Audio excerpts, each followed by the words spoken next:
Continuamos con la agenda del Marketing y Communication Summit del Cronista Comercial y la revista Apertura. Y ahora es momento de hablar de comunicación corporativa con dos referentes de ese métier tan particular.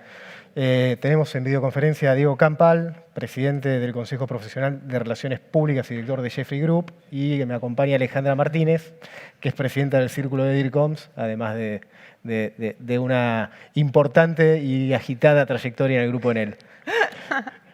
Sí, muchas gracias. Y sobre todo porque nos dejaron picando la pelota. Digo, claro, qué difícil tal cual. ahora, ¿eh? Tal cual. Diego, ¿cómo estás?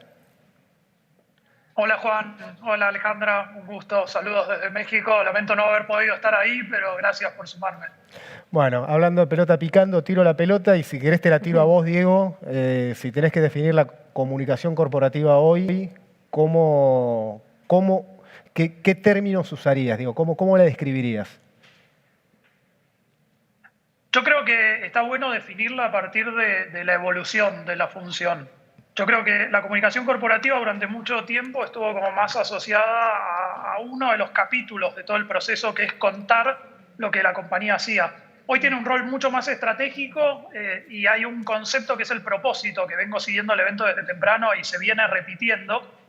Y creo que la comunicación corporativa tiene un rol ahí, en definir cuál es el propósito, cuál es el porqué y el para qué del hacer las cosas. Es ser de alguna manera los guardianes en la consistencia del ser, hacer y por último el decir. Así que yo creo que ahí hoy es un abordaje súper multidisciplinario. En el caso del Consejo, bueno, que no sé si todos lo conocen, contamos con 700 socios y ahí la verdad que somos una institución clave para hacer justamente este abordaje multidisciplinario porque contamos entre nuestros socios con gente que trabaja la comunicación desde las empresas, desde las ONGs, desde el sector público, desde las cámaras, además de consultores, académicos, estudiantes, así que somos seguidores de este fenómeno de la evolución de la comunicación corporativa desde todas estas visiones. Te hago una antes de pasar a abrir el juego a Alejandra. Lo que recién contabas es la definición de la estrategia. Sigamos hablando en términos de fútbol, de la definición de la estrategia. Después está la táctica. En la táctica, ¿cuáles son los canales hoy a los que hay que abordar sí o sí? Bien, bueno, ahí aparece el tema de la importancia de las redes, ¿no? Hoy las redes es donde están las audiencias, ahí es donde hay que ir a hablar. Hoy un poco el desafío de la comunicación corporativa es integrarse a la vida de las personas. Y ahí sucede un fenómeno que nos impacta a nosotros en la manera en la que hay que abordar la comunicación, que es el desafío de la cercanía, porque ¿cómo se da hoy el proceso de informarse para las personas? Uno agarra sus redes a la mañana y va revisando y va mezclando fotos de su familia, de sus amigos, de sus colegas de trabajo, con noticias, con información, con cosas que plantean algunas compañías también que aparecen ahí en esas mismas redes. Entonces eso genera la percepción de relación cercana.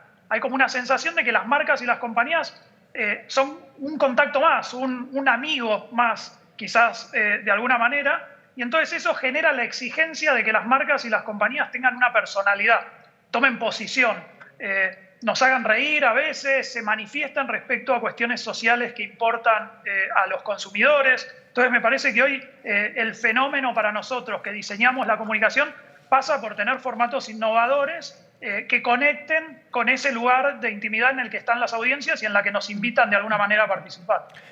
Ale, Sí. eso que describía Diego, ¿implica que las empresas tengan que aprender a hablar un nuevo lenguaje?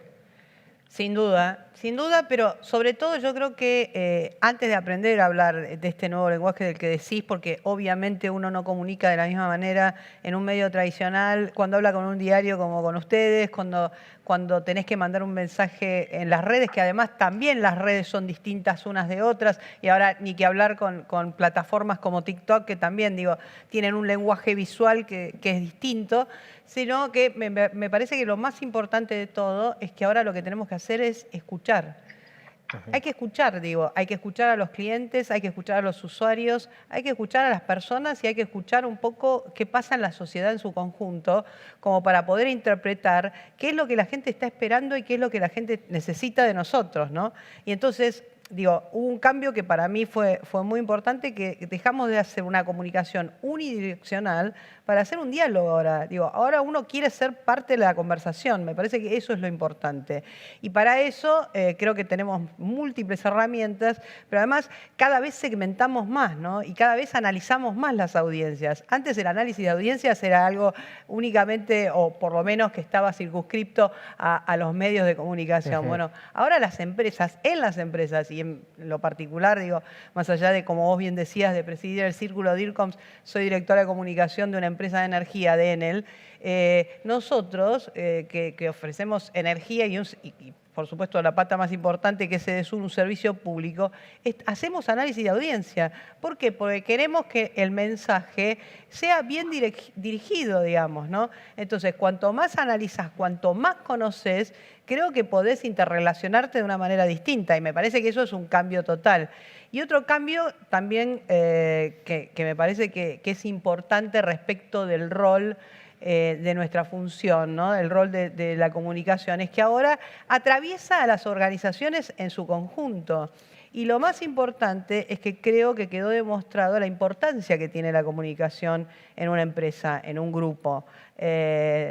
Dependiendo del tamaño, digo, todos saben que es importante y que no solamente es importante para hablar con los medios o para hablar en las redes sociales, sino para interactuar con todos los stakeholders, ya sean los clientes, los proveedores, internamente. Así que creo que estamos en la mesa de decisión, con lo cual me parece que hemos caminado mucho y que ahora de alguna manera estamos acompañando la transformación digital que muchas empresas están realizando y transitando, ¿no? ¿En qué circunstancias ese diálogo, que a lo que te lleva a las redes, porque vos bien decías, ya está, en redes la comunicación no es unidireccional? No. ¿En qué momento se convierte un camino de cornisa y de que hay que tener cuidado de que no termine siendo el riesgo mayor al beneficio?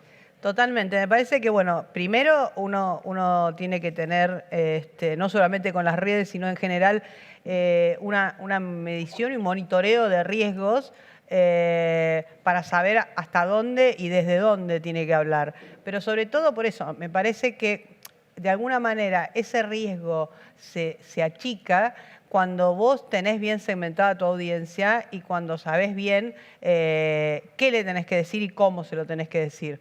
Esto no significa que claramente haya redes, por ejemplo Twitter, donde vos sabés que en general el 90% de la conversación que se genera en Twitter tiene un contenido negativo o más violento que si mirás Instagram o si vas a TikTok. Y ahora que te nombraba esto de TikTok, y en esto está bueno lo que vos preguntas, Juan, porque justamente para estar en TikTok las empresas tienen que tener mucho cuidado porque tenés que hacer un contenido que sea amigable, que le llegue a la gente, que le resulte simpático verlo, pero que no te pases del límite y se te vuelva en contra, ¿no? Entonces me parece que justamente es caminar por la cornisa y es transitar ese delicado equilibrio de una manera creativa, pero con límites, con cuidado. Diego, y vos como consultor, cuando te sentás con un cliente y hacen planificación de comunicación en redes, ¿cuesta hacer entender que el mensaje tiene que ser distinto o la estrategia tiene que ser distinta según cada una de las redes? ¿O prima todavía la idea de que redes es un gran conjunto y que lo mismo que se postea en Facebook va a Twitter o a Instagram o a alguna otra plataforma? No, yo creo y coincido con Ale que ya está bastante entendido el fenómeno de las redes, el fenómeno de tener que segmentar, de matizar los mensajes, y los paquetes ya no funcionan. No funcionan los paquetes a nivel de lo que te bajan de global. Recién Ale decía, ¿no? El tono que tienen las redes es distinto. En algunas redes uno puede jugar un poco con el humor, por ejemplo, pero ahí entra otra complejidad que el humor no es lo mismo en todos los lugares. Algo que causa gracia en un mercado o en una cultura puede resultar completamente ofensivo en otra. Y ha habido un montón de casos de marcas y de compañías que han aprendido sobre la marcha estas cuestiones. Así que yo creo que hoy, por suerte, hemos avanzado mucho estamos aprendiendo también sobre la marcha, porque las plataformas van evolucionando, aparecen nuevas plataformas todo el tiempo, y lo importante es que las empresas se animen a incursionar, se animen a innovar, se animen a ser creativas en estos nuevos espacios. De lo que hablabas antes tomé nota de una palabrita, propósito, el por qué y el para qué. Es algo que ya está claro, mejor dicho, las empresas ya lo tienen claro, o todavía hay que trabajar mucho en eso antes de iniciar una acción. Mira, ahí creo que hay algo muy interesante en el tema de la definición del propósito.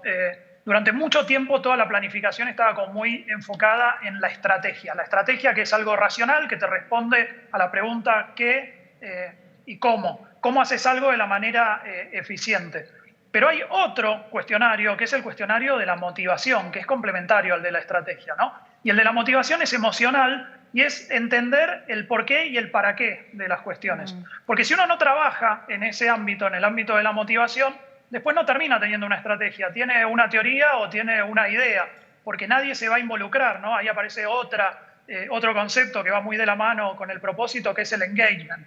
Y el engagement funciona hacia afuera, funciona hacia el consumidor, hacia los consumidores potenciales de tu marca o de tu compañía, y funciona hacia adentro, porque estamos también teniendo una crisis de talento donde hay que salir a buscar a los mejores para trabajar y después retenerlos. Y el talento quiere saber para qué trabaja todos los días, en qué manera contribuye a un bien superior por formar parte de un equipo y formar parte de una compañía. Así que de esa manera se conecta todo, y para cerrarlo, la clave es cuando una compañía logra conectar su propósito corporativo con las necesidades locales. Ahí creo que es donde se cierra perfectamente el círculo.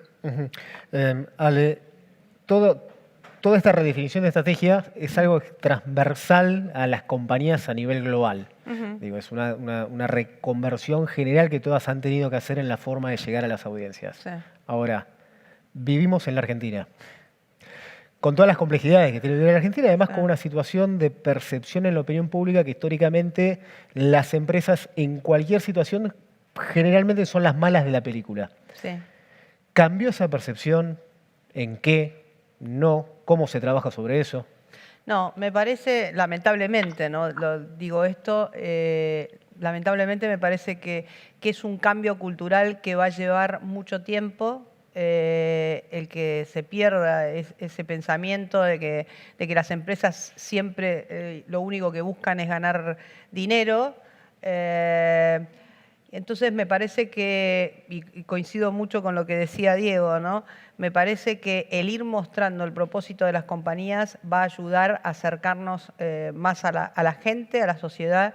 Me parece que todo lo que tiene que ver con las acciones de sostenibilidad que las empresas vienen desarrollando también de alguna manera van a ser un catalizador y nos van a llevar de la mano de la sociedad.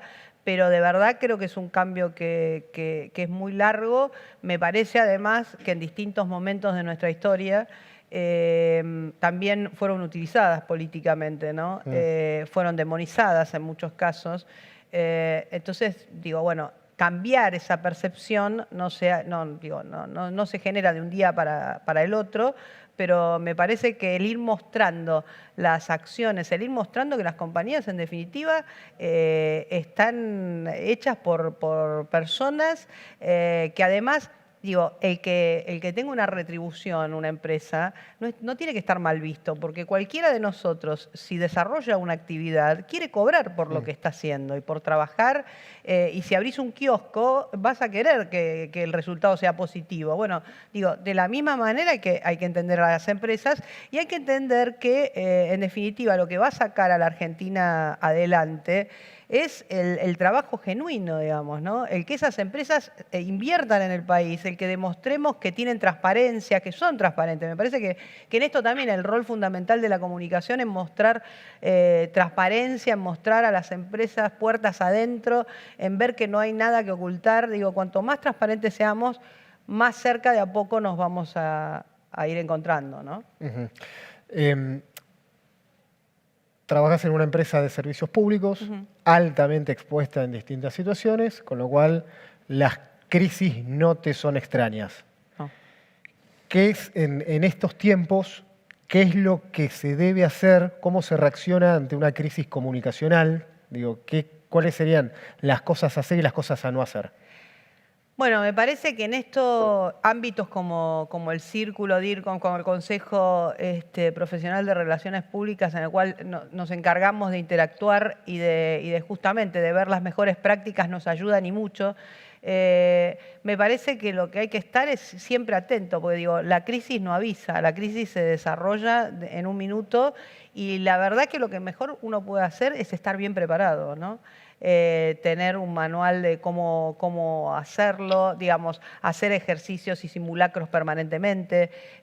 Nosotros a nivel global tenemos toda una serie de procedimientos con distintos códigos y semáforos que hacen que una crisis, además porque ahora justamente, digo, otro de las diferencias que tenemos con el manejar o no una crisis tiene que ver con la rapidez en que una crisis que arranca en una red social de Argentina puede tener un impacto en 5 minutos en Italia. Entonces, nosotros tenemos toda una serie de procedimientos y de códigos que nos hacen estar preparados, por lo menos para tener una respuesta rápida a cómo movernos en el momento en que se inicia.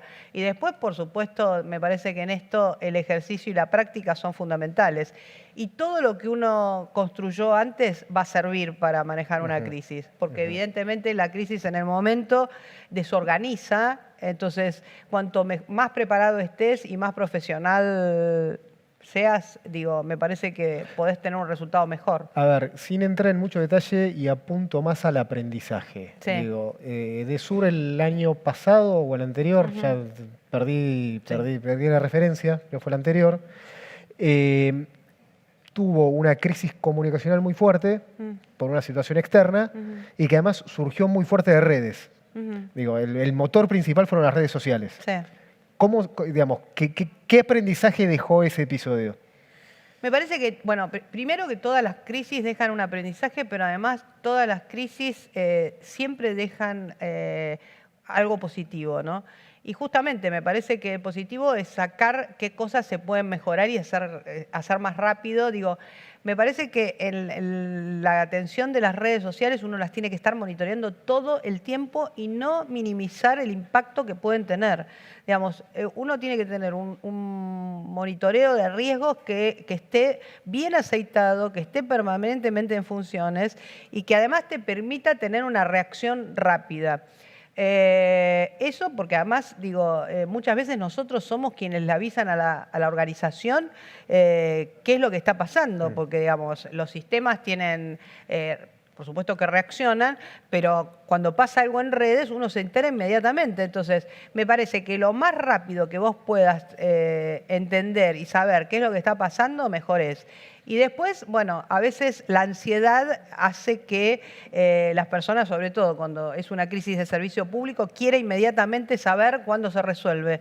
La verdad es que muchas veces no le podemos decir cuánto se resuelve porque no tenemos todavía dimensionado el tiempo que va a llevar resolverlo. Entonces, me parece que hacer comunicaciones paulatinas y ir cada vez acompañando los trabajos que se van haciendo para resolverlo, eso de alguna manera genera tranquilidad. Bien. Diego, te hago la última muy rápido y muy sucinto porque me están pidiendo que tire la pelota afuera y sale y termina. ¿Qué aprendizajes te dejaron las crisis que te tocó atravesar recientemente? Bueno, la verdad que Ale hizo un panorama impecable y súper completo. Creo que hay un factor que a nosotros a veces nos toca ejercer ese rol como consultores, que es tan riesgoso en una crisis no reaccionar a tiempo como sobre reaccionar. Entonces muchas veces pasa en las crisis que se inician en las redes sociales o cuestiones así que se genera como una sensación de microclima, ¿no? Y entonces a veces los clientes vienen y ya quieren salir a hablar inmediatamente y hay que medir, hay que ver qué está pasando, hay que tomarle el pulso a la situación y preparar una estrategia acorde a eso, porque muchas veces uno se puede confundir, porque viene un cliente y dice, tenemos que salir ya porque todo el mundo está hablando de este tema. Y uno empieza a analizar, empieza a ver métricas y demás y dice, bueno, no, me parece que todo el mundo está hablando de este tema con vos, que sos el director de la compañía que está involucrada en la crisis, pero tenemos que ver, ¿no? Entonces, me parece que uno de los aprendizajes es eso, aprender a tomarle el pulso a la situación y poder entender cuál es la magnitud real que está teniendo el tema. Bien. Mil gracias, Diego, por estar conectado desde México.